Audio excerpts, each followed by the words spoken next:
Good morning friends, কি খবৰ আপোনালোকৰ? আশা কৰোঁ সকলো ভালে আছে। আকৌ এটি নতুন ভিডিঅ' লৈ মই আজি আপোনালোকৰ মাজত উপস্থিত হৈছোঁহি। আশা কৰোঁ ভিডিঅ'টো চাই আপোনালোকে ভাল পাব। এয়া আজি গোটেই পাট কাপোৰ আৰু মিক্স পাট কাপোৰসমূহ ৰ'দত দিলোঁ, কাৰণ এবছৰৰ বেছিয়ে হ'ল মই কাপোৰখিনি ৰ'দত দিব পৰা নাছিলোঁ। সময় মিলা নাছিল আৰু কাপোৰখিনি ৰ'দত দি এৰি আহিব অকণমান ভয় লাগে, কাৰণ চৰাই চিৰিকটি আহে ন, তো ধৰক কিবা লেতেৰা পৰিব বুলি এটা সংশয় লাগি থাকে। সেয়েহে বোলো আজি সময় পাইছোঁ যিহেতু ইয়াত ৰৈ দি কাপোৰখিনি মেলি দি একেলগে ইস্ত্ৰি কৰি টিপ টপ কৰি থ'ম, যাতে মোৰ যেতিয়া মোক প্ৰয়োজন হয় পিন্ধিবৰ তেতিয়া যাতে প্ৰব্লেম নহয়। আৰু বেছি সময় ৰ'দত দি থ'ব ভয় লাগে, কাৰণ পাট কাপোৰ কিবা বেয়া হ'ব বুলি অকণমান ভয় লাগি থাকেতো। আৰু আপোনালোকে যদি মই লিখিত কোৱাটো নিবিচাৰে বা লিখিত ক'লে যদি ভাল নাপায় মোক নিশ্চয় ক'ব, কাৰণ কথিতত ময়ো বেছি কমফৰ্টেবল হওঁ, যিহেতু কথিতটো আমাৰ নিজস্ব এটা লেংগুৱেজ। তো আমি এই নামনি অসমৰ লোকসকলে কথিততে কওঁ বেছিভাগ। তো লিখিতটো ক'বলৈ অলপ ময়ো সংকোচ কৰোঁ, কাৰণ কেতিয়াবা কিছুমান অৰ্থত অকণমান পাক খাই ধৰে আৰু ভিডিঅ'টো বেয়া শুনি। তো আপোনালোকে যদি বিচাৰে তেতিয়াহ'লে মোক নিশ্চয় ক'ব, আৰু মোৰ কাপোৰ কেইযোৰ কেনেকুৱা লাগিছে জনাব।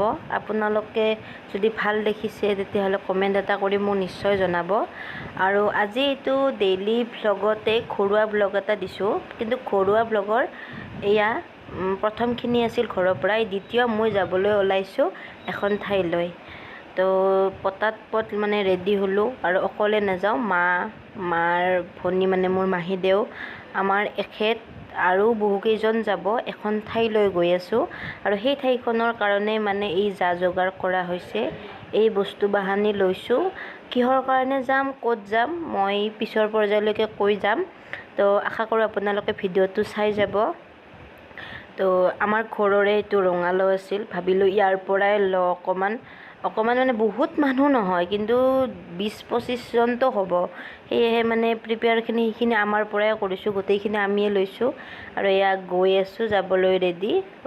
গৈ আছোঁ আমাৰ ওচৰৰে এখন ঠাইলৈ, য'ত মাৰ ভাই বোৱাৰী যিটো আছে তেওঁৰ যিটো বৌ হয়, সিহঁতৰ ঘৰলৈ গৈ আছোঁ।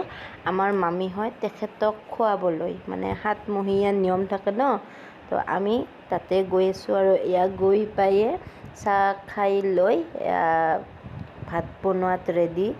মাহঁতে যোগাৰ কৰি আছিল, মই যোগালী অকণমান ৰান্ধনীও হৈছোঁ। আৰু এয়া গোটেই সা সৰঞ্জামখিনি আমাৰ ঘৰৰ পৰা লৈ যোৱা হৈছে। তো এয়া মাংস আমিয়ে লৈ গৈছিলোঁ, যিহেতু আমি খুৱাব যাম, গতিকে গোটেই প্ৰক্ৰিয়াটো আমিয়ে কৰিছোঁ। এয়া মাংস বনাই আছিল এজনী বেলেগ আইতাই হয়, মা নহয়, বিধে বিধে ব্যঞ্জন বিধে বিধে বনাইছোঁ। এই পায়স মই বনাইছিলোঁ, আৰু মাছৰ অকণমান টেঙাৰ জোল সেইখনো মই বনাইছোঁ। বাকী মাহঁতে যোগালি কৰি দিছে। আৰু তাৰপাছত আৰু ঘৰলৈ গুচি আহিলোঁ। মাজৰ খোৱাখিনি বা কাৰ কাৰণে গৈছিলোঁ তেখেতক নেদেখুৱালোঁ, কাৰণ তেওঁ বেছি ভিডিঅ' ফ্ৰেণ্ডলি বা কেমেৰা ফ্ৰেণ্ডলি নহয়। আৰু আহিয়ে এগালমান কাম ওলাল, কামখিনি ফিনিছ কৰি বোলো এয়া ৰাতিপুৱাই দি থোৱা কাপোৰখিনি থৈ গৈছিলোঁ, ইস্ত্ৰি মৰা হোৱা নাছিল, তো সেইখিনি কৰি এদায় হৈ ল'লোঁ। আৰু আজিলৈ ভিডিঅ'টো ইমানেই, বাই বাই।